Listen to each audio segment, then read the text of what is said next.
Hampir setiap hari, Muhammad Asmin, seorang guru honorer, mempersiapkan perlengkapan sebelum berangkat mengajar. Untuk sampai di sekolah tempatnya mengajar, di Dusun Hasana, Kampung Petuku Goa, Asmin harus menempuh jarak hingga puluhan kilometer, melewati jalan berlumpur dan juga lembah.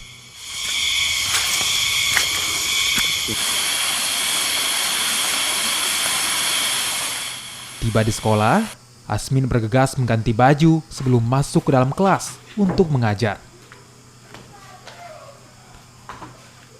Asmin menjadi salah satu guru honor yang rela mengabdikan diri mengajar di pedalaman.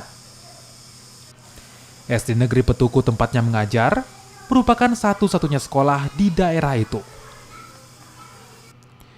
Jumlah siswa di sekolah ini sebanyak 41 orang, mulai dari kelas 1 hingga kelas 6.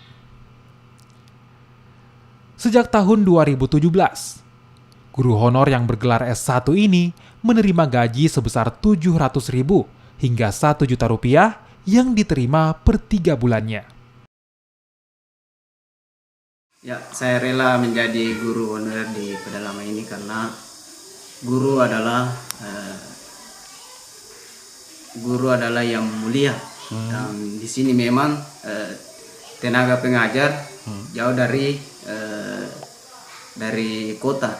Jadi saya anggap saya harus menjadi guru di sini supaya anak-anak yang lain ini termotivasi dalam masyarakat. Berarti memang sini kurang tenaga pengajar. Ya mungkin masih ingin ditambah karena biasa dalam setiap hari cuma saya sendiri mengajar dalam 2 ruangan. Dari kelas 1 sampai kelas 6. Kalau belajarnya dalam sehari tidak mungkin Pak, cuma waktunya ini sedikit. Karena kita bagi 2 ruangan. Keinginannya untuk mengajar lantaran prihatin dengan kurangnya tenaga pengajar di pedalaman.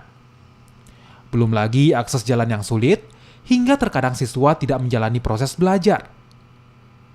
Asmin berharap ada tambahan tenaga pengajar dan juga perbaikan akses jalan yang menjadi keluhan warga selama puluhan tahun. Aziz, Kompas TV Goa, Sulawesi Selatan.